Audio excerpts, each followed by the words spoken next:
2 जुलाई 2025 को उत्तर प्रदेश के अमरोहा जिले में एक रहरा थाना पड़ता है और इसी रहरा थाने के अंतर्गत एक गंगेश्वरी नाम का गांव पड़ता है। और 2 जुलाई को इसी गंगेश्वरी गांव से रहरा थाने में जो है एक अरविंद कुमार नाम का व्यक्ति जाता है और वह पुलिस को जो है अपनी पूरी बात बताता है। वह पुलिस को बताता है कि देखो, मेरा भाई 2 जुलाई को घर से निकला था और अब मेरे फ़ोन पर मैसेज आया है कि तुम्हारे भाई को किडनैप कर लिया गया है और तुम अपने भाई की सलामती चाहते हो तो हमें 5 लाख रुपया दे दो। अब हम उसका फ़ोन लगा रहे हैं तो वह फ़ोन भी स्विच ऑफ आ रहा है और हमें अपने भाई का जो है कुछ पता नहीं चल पा रहा है। हमने आसपास में सभी से पूछा, सभी जो मेरे भाई के जो सभी दोस्त थे उनसे भी जानने की कोशिश की, लेकिन मेरे भाई हरिओम का किसी के बारे में नहीं पता है। दोस्तों, यहाँ पर जो लड़का जिसका अपहरण होता है उसका नाम हरिओम होता है। अब पुलिस वाले इस मामले की गंभीरता को समझते हुए तुरंत अरविंद कुमार की तहरीर पर रिपोर्ट दर्ज करते हैं और जो अरविंद का भाई हरिओम होता है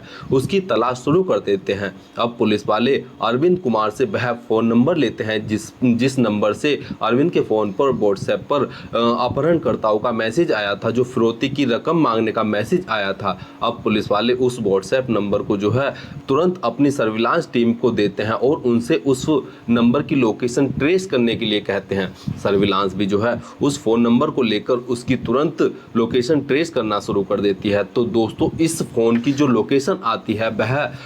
हरियाणा के गुरुग्राम में जो एक फर्रुख नगर थाना पड़ता है वहाँ की आती है। अब जो उत्तर प्रदेश के जो अमरोहा की जो रहरा थाने की जो पुलिस होती है वह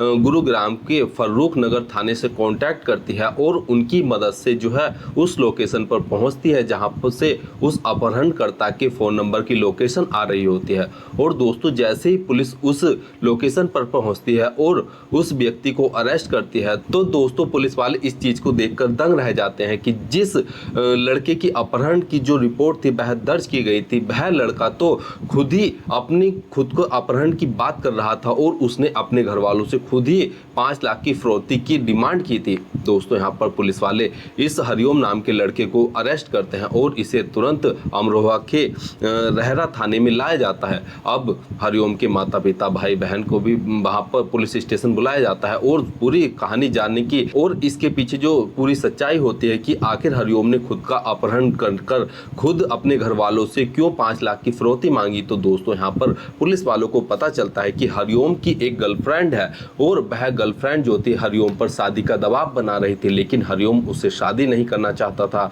और शादी ना करने के लिए उसने खुद का अपहरण का एक प्लान बनाया, जिसके अकॉर्डिंग उसने सोचा था कि वह खुद जो है जब अपना अपहरण का प्लान बनाएगा और घर वालों से फिरौती की डिमांड करेगा तो कोई भी उसे ढूंढेगा नहीं और उसके अपहरण होने के कारण उसके घर वाले उसको 5 लाख रुपया दे देंगे और उन 5 लाख रुपए से हरिओम जो है अपनी ज़िंदगी को बड़े ही ऐश से काटेगा। लेकिन दोस्तों, जब हरिओम के घर वाले पुलिस में तहरीर देते हैं और पुलिस की तहरीर पर जो रहरा थाने की जो पुलिस अधीक्षक अमित कुमार आनंद के निर्देश पर टीम का गठन किया जाता है और पुलिस और सर्विलांस की टीम द्वारा इस पूरी कार्रवाई को जो है संपन्न किया जाता है और हरिओम की लोकेशन को ट्रेस कर जो है उसको बरामद कर लिया जाता है। अब दोस्तों, हरिओम पर जो है पुलिस द्वारा विधिक कार्रवाई की जा रही है और इसने जो खुद का अपहरण करने का प्रयास किया है, अपने आप को अपहरण